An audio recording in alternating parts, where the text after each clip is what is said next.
परिचय। हे रोहित, देखो मौसम कितना अच्छा है। हाँ दीपक।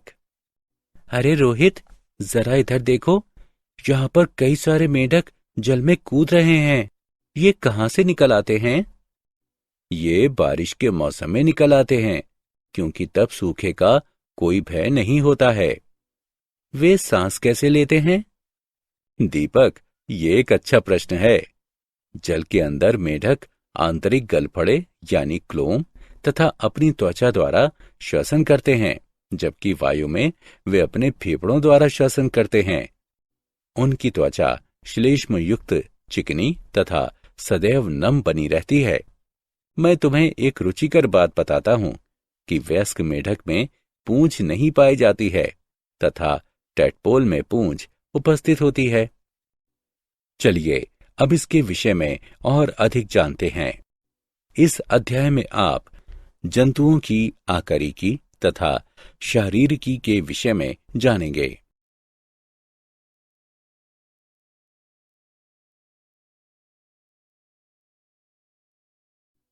केंचुआ। केंचुआ यानी फेरेटिमा पोस्थुमा एनेलिडा संघ का प्राणी होता है। निम्न कारणों की वजह से इसका प्रयोग किस्म के अध्ययन के लिए किया जाता है। आर्कटिक तथा अंटार्कटिक क्षेत्रों को छोड़कर यह पूरे विश्व में पाया जाता है। ये आसानी से उपलब्ध हो जाता है। ये अहानिकारक होता है।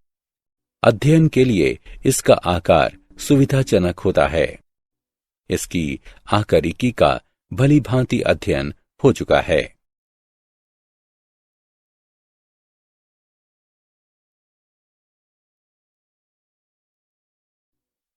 आकारिकी। केंचुओं का शरीर लंबा, बेलनाकार तथा द्विपार्श्व सममिति का होता है। शरीर का अग्रसिरा नुकीला तथा बिल खोदने में सहायक होता है, जबकि पश्च सिरा अधिक या कम कुंद होता है। एक पूर्ण परिपक्व केंचुए की लंबाई सामान्यतः 4 से 6 इंच तथा व्यास इसके 1/4 से कम अथवा 1 इंच होता है। शरीर की सतह अनुप्रस्थ गोल खांचों द्वारा शरीर खंडों में विभक्त होती है। खंडों की संख्या 100 से अधिक होती है।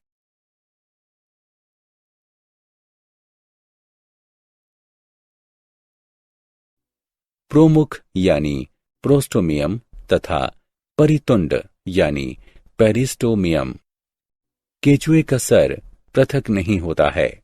अग्रसिरे पर एक शंकु रूपी मांसल पाली पाई जाती है, जिसे प्रोमुख कहते हैं, जो मुख को ढकती है। शरीर का पहला खंड परितुंड पेरिस्टोमियम या मुख खंड होता है, जिसमें मुख उपस्थित होता है। पुरोमुख संवेदी होता है, जिसकी सहायता से केंचुआ प्रकाश तथा अंधेरे में अंतर ज्ञात कर सकता है। पर्याणिक यानी क्लाइटेलम। वयस्क कृमि में मोटी तथा ग्रंथिल त्वचा का एक मुख्य बैंड पर्याणिक यानी क्लाइटेम पाया जाता है, जो कि शरीर के 14वें, 15वें तथा 16वें खंड में स्थित होता है। शूक। प्रथम तथा अंतिम खंड के अलावा प्रत्येक खंड में छोटे उपत्वचीय शूक स्थित होते हैं। ये कुछ घुमावदार या एस आकार की आकृति वाली संरचनाएं होती हैं, जिनके सिरे यानी किनारे शुंडाकार होते हैं तथा ये सींग सदृश पदार्थ काइटिन से मिलकर बने होते हैं।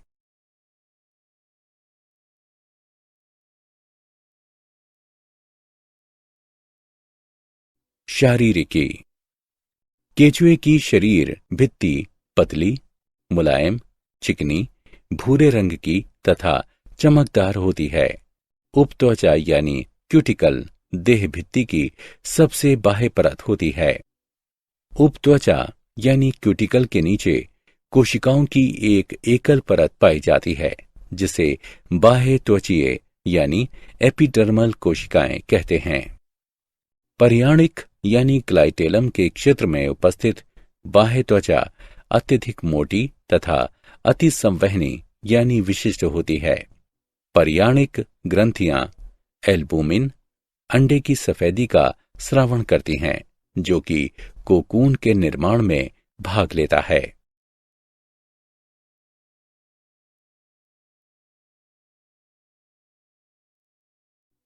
आहार नाल। केंचुए की आहार नाल एक सीधी नलिका के रूप में स्थित होती है। यह प्रथम खंड में मुख से प्रारंभ होती है तथा पश्च सिरे पर स्थित गुदा में समाप्त होती है। मुख प्रथम खंड में मध्य अधर में उपस्थित एक छोटा अर्धचंद्राकार छिद्र होता है, जो कि मांसल प्रमुख यानी प्रोस्टोमियम द्वारा संरक्षित होता है। ग्रसनी एक छोटी मोटी भित्ति वाली तथा आड़ू के आकार वाला कक्ष होता है, जो कि 3 से 5वें खंड तक फैला होता है। ग्रसनी की पृष्ठभित्ति मोटी तथा बल्ब सदृश होती है तथा इसे ग्रसनीय बल्ब भी कहा जाता है। ग्रासिका एक लंबी मोटी भित्ति वाली संकुचित नलिका होती है तथा ये 5 से 8वें खंड तक फैली होती है। पेशणी एक कठोर मोटी भित्तियुक्त अंडाकार कक्ष होती है, जो कि 8वें से 9वें खंड में उपस्थित होती है। इसकी भित्ति अत्यधिक पेशीय होती है तथा ये वृत्तीय पेशियों की एक मोटी परत का निर्माण करती है।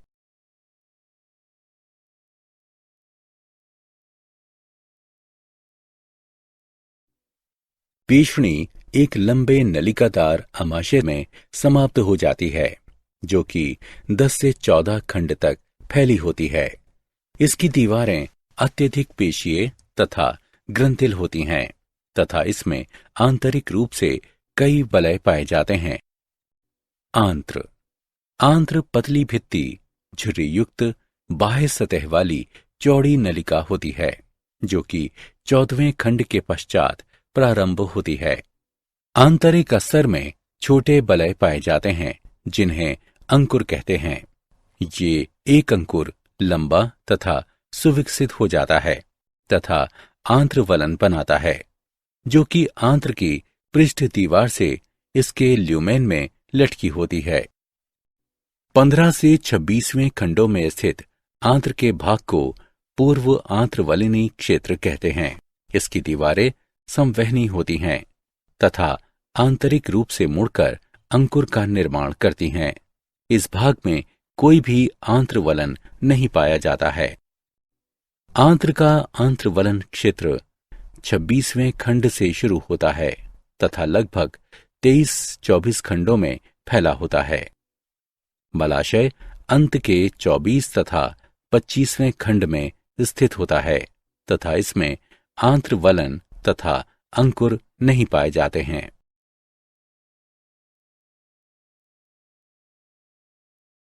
परिसंचरण तंत्र। केंचुए में बंद परिसंचरण तंत्र पाया जाता है, जो कि हृदय रक्त वाहिकाओं तथा रक्त से मिलकर बना होता है। रक्त ग्रंथियां रक्त कोशिकाओं तथा हीमोग्लोबिन का निर्माण करती हैं, जो कि प्लाज्मा तथा शरीर के 4, 5 तथा 6वें खंड में उपस्थित रक्त ग्रंथियों में घुले होते हैं। वॉल्व युक्त हृदय के 4 जोड़े 7, 9, 12 तथा 13वें खंडों में उपस्थित होते हैं। हृदय का संकुचन रक्त को एक ही दिशा में संचारित करता है। छोटी रक्त वाहिकाएं आहार नाल, मेरुरज्जु तथा शरीर यानी देह भित्ति को रक्त पहुंचाती हैं। रक्त कोशिकाएं स्वभाव में भक्षी होती हैं।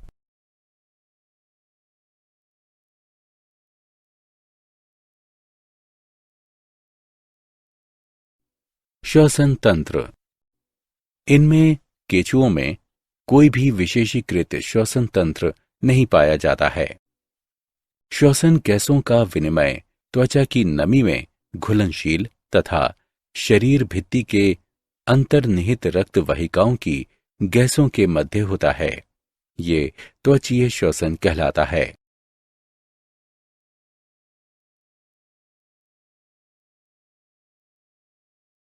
उत्सर्जी अंग।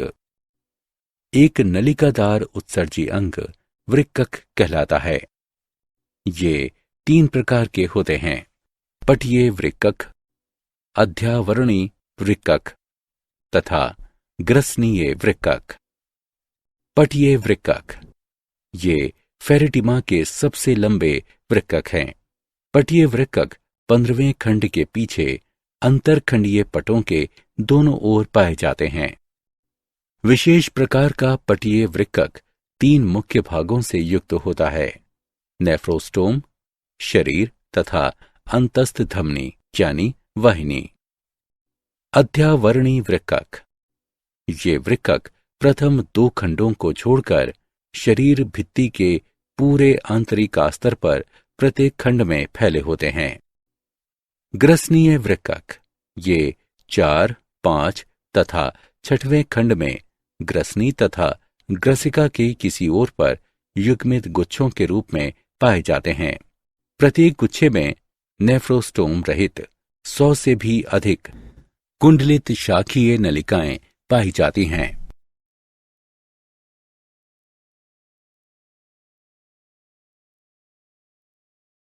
तंत्रिका तंत्र। अधिग्रसनीय या प्रमस्तिष्क गुच्छिका का एक जोड़ा संलयित होकर मस्तिष्क का निर्माण करते हैं, जो कि तीसरे खंड के अग्र तथा पृष्ठभाग में स्थित होता है।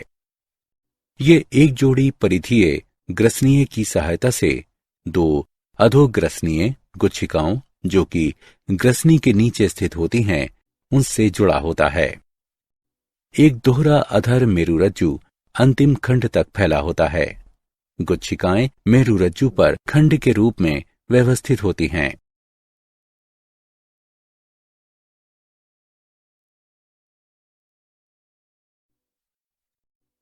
संवेदी तंत्र।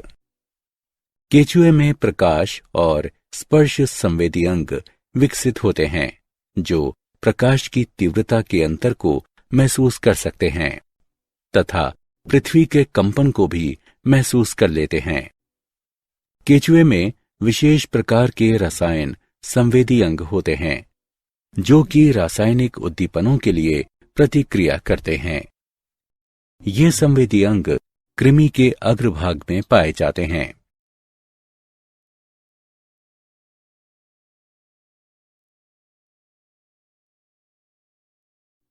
जनन तंत्र। केचुए उभयलिंगी होते हैं, अर्थात एक ही प्राणी में वृषण यानी नर एवं अंडाशय यानी मादा दोनों जनन अंग मिलते हैं। इनमें 10वें व 11वें खंड में 2 जोड़ी वृषण उपस्थित होते हैं।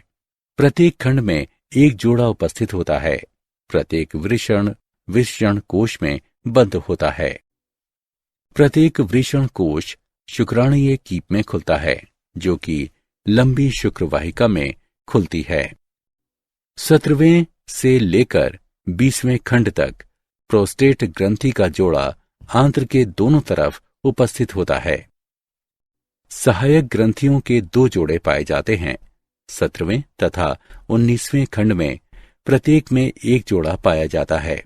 संयुक्त प्रोस्टेट और शुक्राणु वाहिनी 18वें खंड के अधर पार्श्व में एक जोड़ा नर जनन छिद्र द्वारा बाहर खुलती है। साथ ही 6 से 9वें खंड तक प्रत्येक खंड में एक छोटी थैलेनुमा संरचनाएं 4 जोड़े शुक्राणु धानियां पाई जाती हैं। मैथुन के दौरान केचुए का एक जोड़ा शुक्राणुओं का आदान प्रदान करता है, जब तक कि शुक्राणु अंडाणु तक संवहित नहीं हो जाता, तब तक वो कोशों में संग्रहित होता है, जिन्हें शुक्रग्राहिका कहते हैं। कुछ प्रजातियों में ये बाह्य होता है। केचुआ एक कोकून को स्रावित करता है, जिसमें वो अपने अंडों को जमा करता है तथा उसका साथी शुक्राणु को संग्रहित करता है। शिशु कृमि लगभग पूर्ण विकसित किंतु बहुत छोटे रूप में कोकून से बाहर निकल आते हैं। लगभग 1 वर्ष में वे शिशु कृमि यानी केचुए पूर्ण आकार में विकसित हो पाते हैं।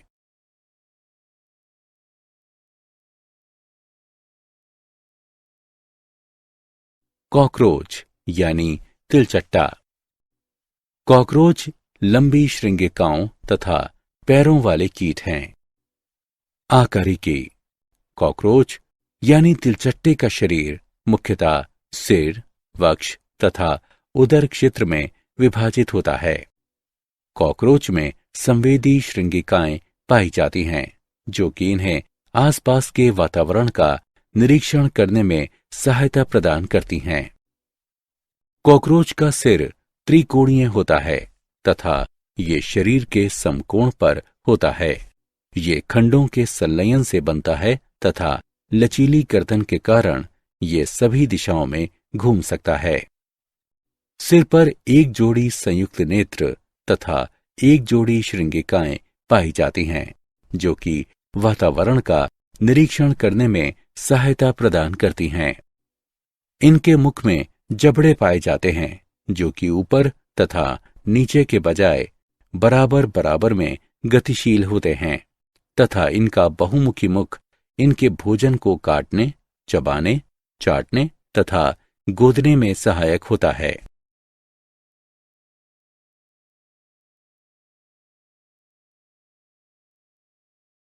आकारिकी। वक्ष शरीर का मध्य भाग होता है, जिससे कीट की 6 टांगें तथा 2 पंख जुड़े होते हैं। प्रत्येक टांग में उपस्थित 2 पंजे तथा उन पर उपस्थित बाल कॉकरोच को पकड़ने तथा दीवार पर आसानी से चढ़ने में सक्षम बनाते हैं। कॉकरोच की टांगें बहुत मजबूत होती हैं तथा वो लगभग 4.8 किलोमीटर प्रति घंटे की दूरी तक तय कर सकते हैं। वक्ष मुख्यतः 3 भागों में बटा होता है: अग्रवक्ष, मध्यवक्ष तथा पश्चवक्ष। अग्रवक्षीय टांगें कॉकरोच के सिर के पास होती हैं। ये सबसे छोटी टांगें होती हैं तथा कॉकरोच को गमन करने के समय ये अवरोधक की भांति कार्य करती हैं। अग्रवक्ष का कुछ भाग कॉकरोच के सिर को भी ढकता है। मध्य टांगें मध्यवक्षीय टांगें होती हैं। ये टांगें कॉकरोच को गति बढ़ाने तथा कम करने में सहायता प्रदान करती हैं। पश्चवक्षीय टांगें कॉकरोच की सबसे लंबी टांगें होती हैं तथा ये कॉकरोच को आगे चलने में सहायता प्रदान करती हैं।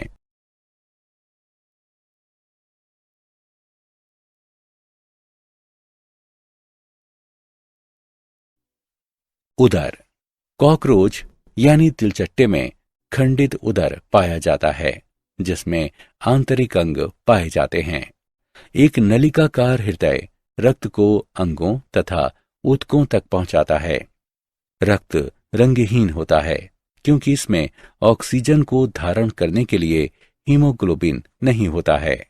महाधमनी रक्त को विशेष अंगों तक ले जाती है। अधिकांश रक्त रिक्त स्थानों के जाल यानी नेटवर्क द्वारा संचारित होता है, जो रुधिर गुहा यानी हीमोसील कहलाता है।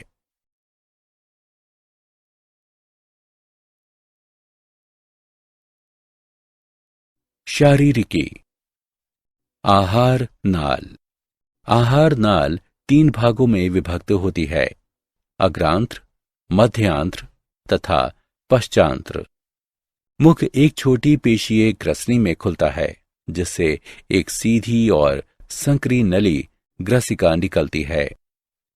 ग्रसिका एक भित्ति सदृश कोश में खुलती है, जिसे शस्त्र यानी अन्नपुट कहते हैं, जो कि भोजन का संचय करता है।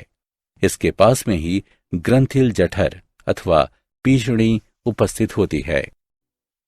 इसमें बाहर एक मोटा वर्तुल पेशी स्तर होता है तथा स्तर की उपत्वचा 6 स्थानों पर मोटी होकर उपत्वचीय दांत बनाती है। ये दांत भोजन के मोटे कणों को पीसने में सहायक होते हैं। मध्यांत्र एक संकरी एवं समान व्यास की नलिका होती है, जिसमें उपत्वचा का आस्तर नहीं होता है। अग्रांत्र एवं मध्यांत्र के संधि स्थल पर अंगुली के समान 6 से 8 अंध नलिकाएं लगी रहती हैं, जिनके सिरे बंद रहते हैं। इनको यकृतीय या जठरीय अंधनाल कहते हैं। ये पाचक रस बनाती हैं। मध्यांत्र तथा पश्चांत्र लंबी नलिकाएं होती हैं। पश्चांत्र मध्यांत्र से चौड़ी होती है। पश्चांत्र 3 भागों में विभक्त होती है: क्षुद्रांत्र, वृहदांत्र तथा गुदा। मध्यांत्र व पश्चांत्र के संधि स्थल पर लगभग 100 से 150 पतली पीले रंग की नलिकाएं होती हैं, जिन्हें मैलपीगी नलिकाएं कहते हैं। ये हीमोलिम्फ से उत्सर्जी पदार्थों के उत्सर्जन में सहायक होती हैं।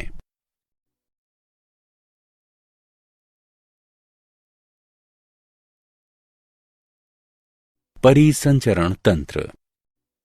तिलचट्टे में खुले प्रकार का परिसंचरण तंत्र होता है। इसकी रुधिर वाहिनियां अल्प विकसित होती हैं और रुधिर गुहा में खुलती हैं तथा उसी में सभी अंतरंग अंग डूबे रहते हैं, जिसे रुधिर लसिका कहते हैं। रुधिर लसिका हीमोलिम्फ रंगहीन प्लाज्मा व रुधिराणुओं से बना होता है। हीमोलिम्फ रंगहीन प्लाज्मा तथा रुधिराणुओं यानी हीमोसाइट से मिलकर बना होता है, जो कि कॉकरोच के रक्त को सफेद रंग प्रदान करता है। कॉकरोच का हृदय वक्ष तथा अधर की मध्य पृष्ठीय रेखा के पास स्थित होता है। हृदय आगे चलकर कीपाकार कोष्ठकों में विभेदित होता है, जिसमें दोनों तरफ आस्से होते हैं।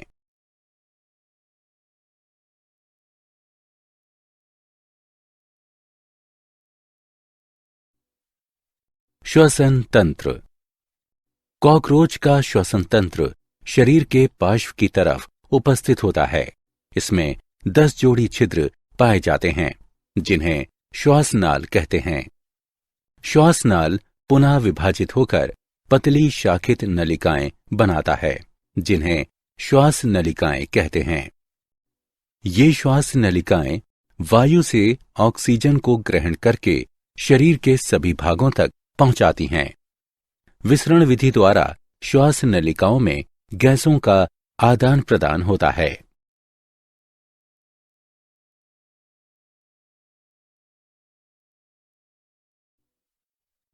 उत्सर्जी तंत्र।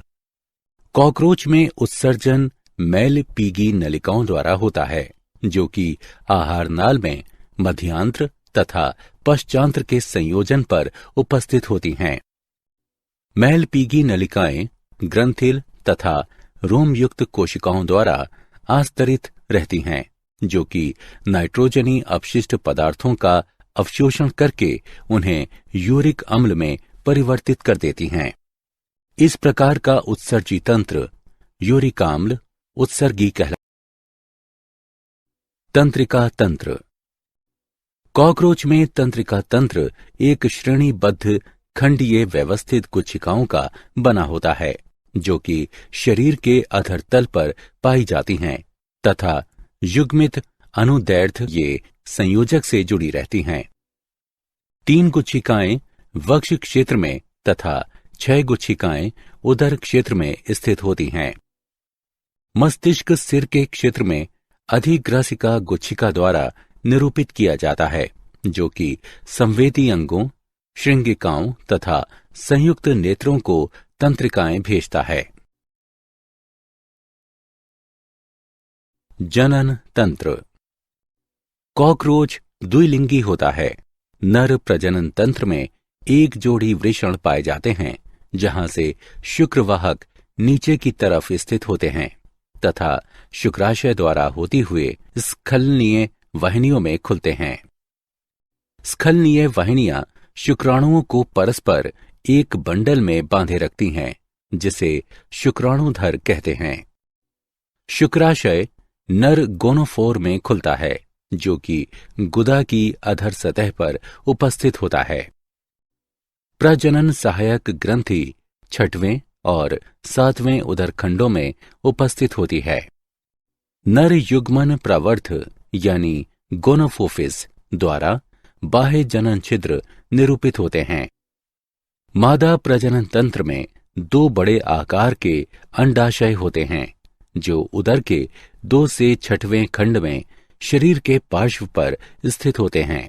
प्रत्येक अंडाशय 8 अंडाशयी नलिकाओं के समूह का बना होता है जिसमें परिवर्धित हो रहे अंडों की एक श्रृंखला पाई जाती है।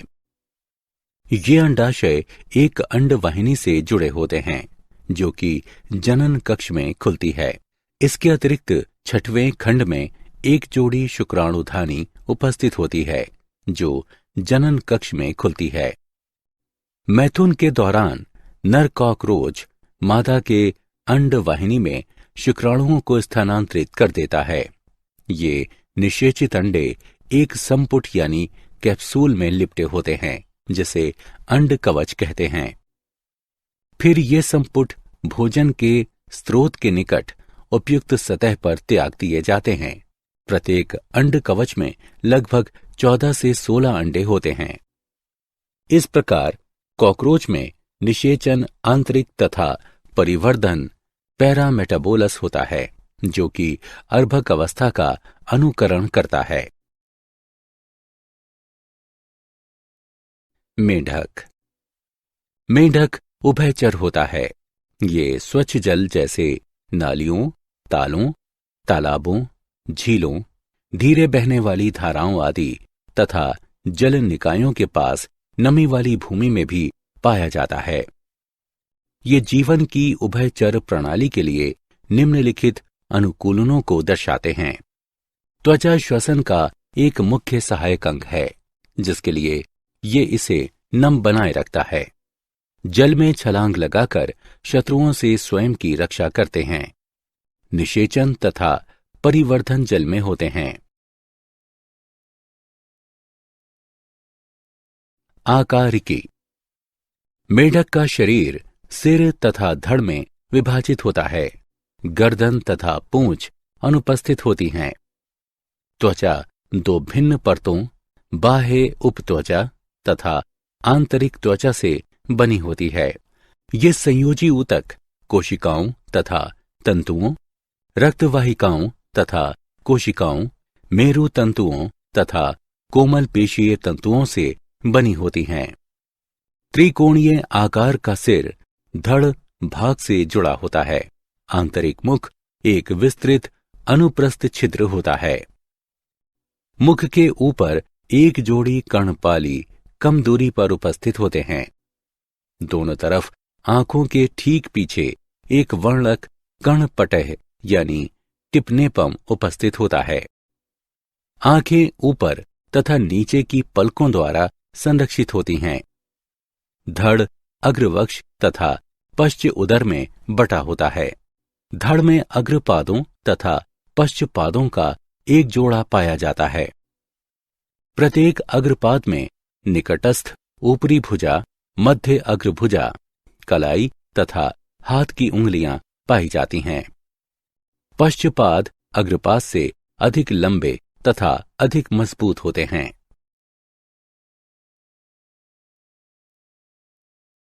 शारीरिकी।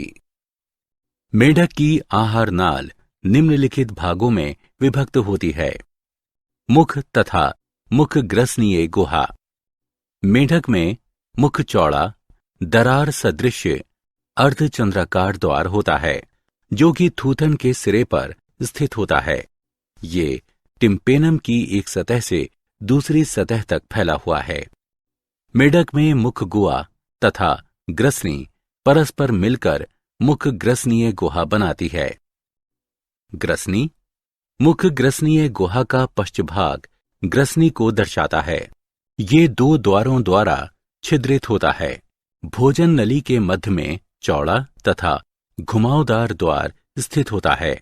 ये ग्रसिका में खुलता है। ग्रसिका ये एक चौड़ी तथा संकुचित नलिका है। गर्दन की अनुपस्थिति के कारण ये बहुत छोटी होती है तथा अमाशय तक फैली होती है। अमाशय ये देह गुहा में बाईं तरफ स्थित होता है। अमाशय आहार नाल का सबसे चौड़ा तथा लगभग 2 इंच लंबा भाग होता है। आहार नाल। आंत्र। आमाशय एक लंबी नलिकादार आंत्र में खुलता है। ये 3 भागों में विभक्त होती है। गृहिणी, छोटी आंत्र या क्षुद्रांत्र तथा बड़ी आंत्र या वृहदांत्र या मलाशय। गृहिणी। ये आंत्र का यू आकार का अग्रभाग होता है। ये आमाशय के समांतर फैली होती है। छोटी आंत्र या क्षुद्रांत्र। ये कई लूप बनाती है। ये पतली भित्ति वाली घुमावदार नलिका जो कि लगभग 8 से 10 इंच लंबी होती है। बड़ी आंत्र या वृहदांत्र या मलाशय। ये छोटी किंतु तुलनात्मक चौड़ी नलिका होती है। इसकी आंतरिक सतह अनुदैर्ध्य वलियों में निर्मित हो जाती है। इसे मलाशय भी कहते हैं। अवस्कर तथा अवस्कर द्वार। मलाशय के दूरस्थ भाग को अवस्कर या अवस्कर कक्ष कहते हैं। इसमें गुर्दे तथा मूत्राशय की मूत्र जनन वाहिनियों के छिद्र खुलते हैं। श्वसन तंत्र। भोजन के ऑक्सीकरण अथवा दहन द्वारा उत्पन्न ऊर्जा दैनिक उपापचयी क्रियाओं को करने के लिए आवश्यक होती है। इस प्रक्रिया के दौरान ऑक्सीजन उपभोग में आती है तथा कार्बन डाइऑक्साइड निष्कासित होती है। ऑक्सीजन को ग्रहण करने तथा कार्बन डाइऑक्साइड को त्यागने की प्रक्रिया सांस लेना कहलाती है तथा रासायनिक परिवर्तन जिनके द्वारा भोजन का ऑक्सीकरण तथा ऊष्मीय ऊर्जा की विमुक्ति होती है तथा कार्बन डाइऑक्साइड का निर्माण होता है, श्वसन कहलाती है।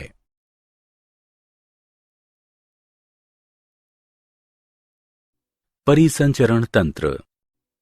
मेंढक में सुविकसित बंद प्रकार का परिसंचरण तंत्र पाया जाता है। इनमें रुधिर संवहन तथा लसिका तंत्र भी पाया जाता है। रुधिर संवहन तंत्र के अंतर्गत हृदय, रक्तवाहिकाएं तथा रक्त शामिल होते हैं। हृदय त्रिकक्षीय होता है तथा इसमें 2 अलिंद तथा 1 निलय होता है। हृदय एक झिल्ली में हृदय आवरण से ढका होता है। एक त्रिभुजाकार संरचना जिसे शिराकोटर यानी साइनस वेनोसस कहते हैं, हृदय के दाहिने अलिंद से जुड़ा रहता है तथा ये मुख्य शिराओं जिन्हें महाशिरा कहते हैं, इनसे रक्त ग्रहण करता है। हृदय की अधर सतह पर निलय एक थैलीनुमा रचना धमनी शंकु में खुलता है। हृदय शरीर के सभी भागों से रक्त को एकत्रित करता है तथा शरीर के सभी भागों में धमनियों तथा शिराओं द्वारा शरीर के सभी भागों में रक्त को प्रवाहित करता है। मेढक में यकृत निवाहिका तंत्र तथा वृक्कीय निवाहिका तंत्र पाए जाते हैं। यकृत निवाहिका तंत्र यकृत तथा आंत्र के मध्य एक विशिष्ट शिरीय संबंध होता है, जबकि वृक्कीय निवाहिका तंत्र वृक्क तथा शरीर के निम्नतम भागों का विशिष्ट शिरीय संबंध होता है। रक्त प्लाज्मा से बना होता है। 3 प्रकार के रक्त कणिकाओं के नाम निम्न हैं।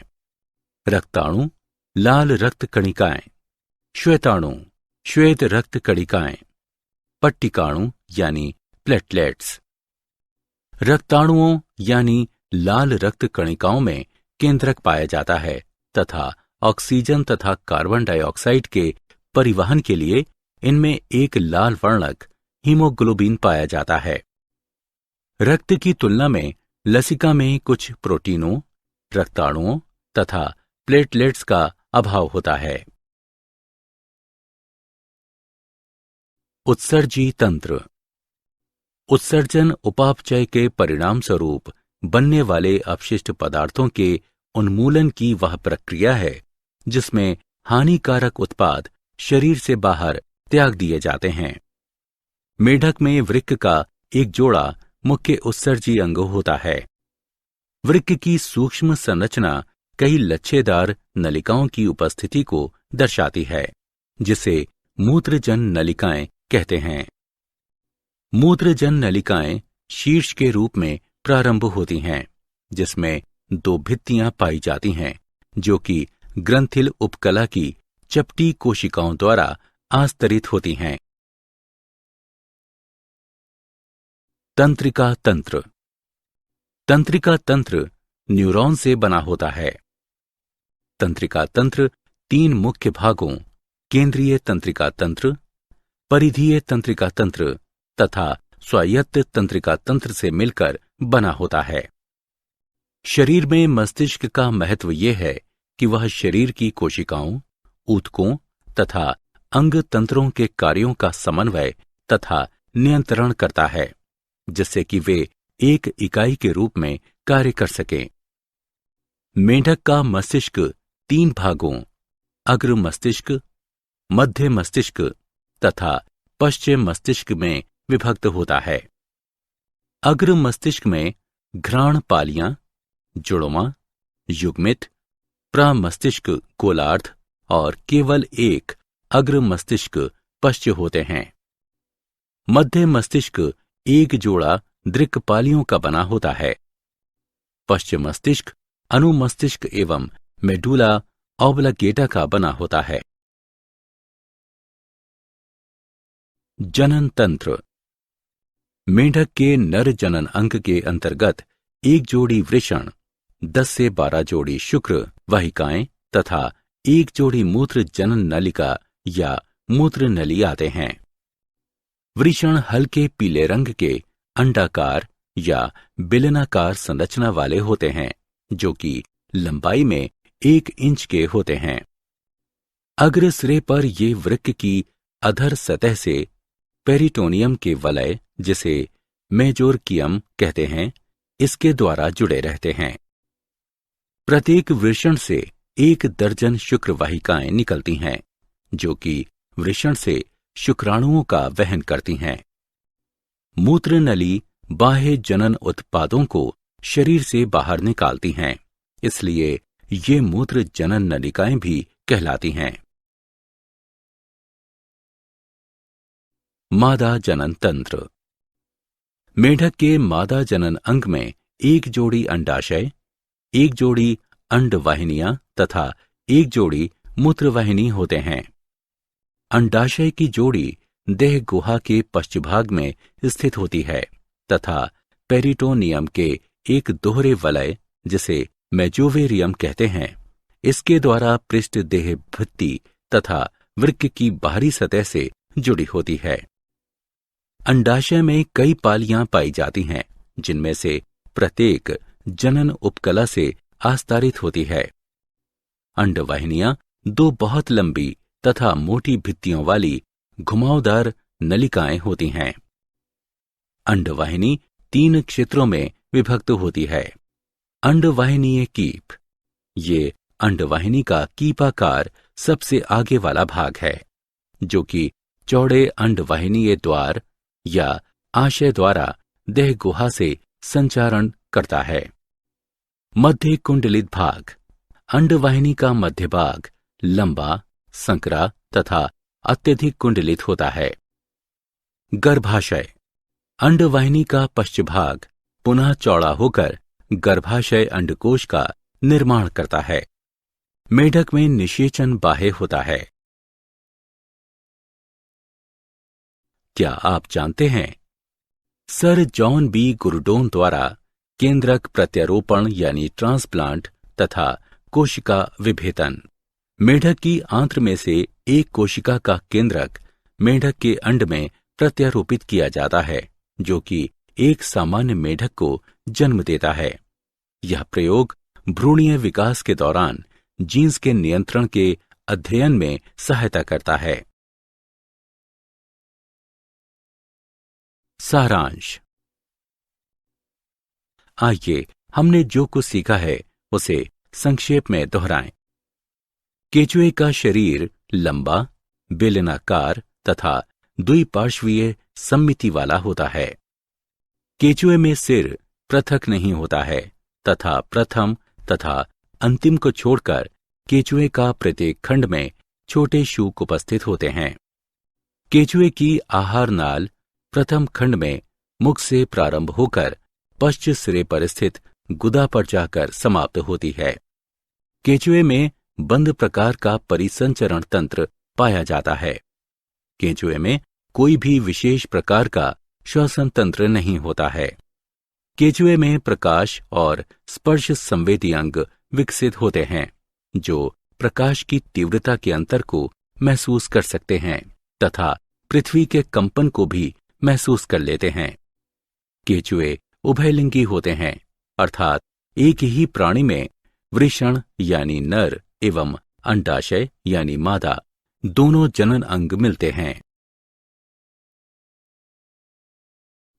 कॉकरोच लंबी श्रृंगिकाओं तथा पैरों वाले कीट हैं। कॉकरोच का शरीर सिर, वक्ष तथा उदर क्षेत्र में विभाजित होता है। आहार नाल 3 भागों में विभक्त होती है, अग्रांत्र, मध्यांत्र तथा पश्चांत्र। कॉकरोच में खुला परिसंचरण तंत्र पाया जाता है। कॉकरोच में श्वसन तंत्र शरीर की पार्श्व सतह पर पाया जाता है। कॉकरोच में उत्सर्जन मैलिपीगी नलिकाओं द्वारा होता है तथा ये द्विलिंगी होते हैं। मेंढक उभयचर होते हैं तथा मेंढक का शरीर सिर तथा धड़ में विभाजित होता है। गर्दन तथा पूंछ अनुपस्थित होती हैं। ऑक्सीजन को ग्रहण करने तथा कार्बन डाइऑक्साइड को त्यागने की प्रक्रिया सांस लेना कहलाती है तथा रासायनिक परिवर्तन जिनके द्वारा भोजन का ऑक्सीकरण तथा ऊष्मीय ऊर्जा की विमुक्ति होती है तथा कार्बन डाइऑक्साइड का निर्माण होता है, इसे श्वसन कहते हैं। मेढकों में सुविकसित बंद प्रकार का परिसंचरण तंत्र पाया जाता है। मेढक में वृक्क का एक जोड़ा मुख्य उत्सर्जी अंग होते हैं। तंत्रिका तंत्र 3 मुख्य भाग केंद्रीय तंत्रिका तंत्र, परिधीय तंत्रिका तंत्र तथा स्वायत्त तंत्रिका तंत्र से मिलकर बना होता है। मेढक के नर जनन अंग के अंतर्गत 1 जोड़ी वृषण, 10 से 12 जोड़ी शुक्र वहिकाएं तथा 1 जोड़ी मूत्र जनन नलिका या मूत्र नली आते हैं। मेढक के मादा जनन अंग में 1 जोड़ी अंडाशय, 1 जोड़ी अंडवाहिनियां तथा 1 जोड़ी मूत्रवाहिनी होते हैं।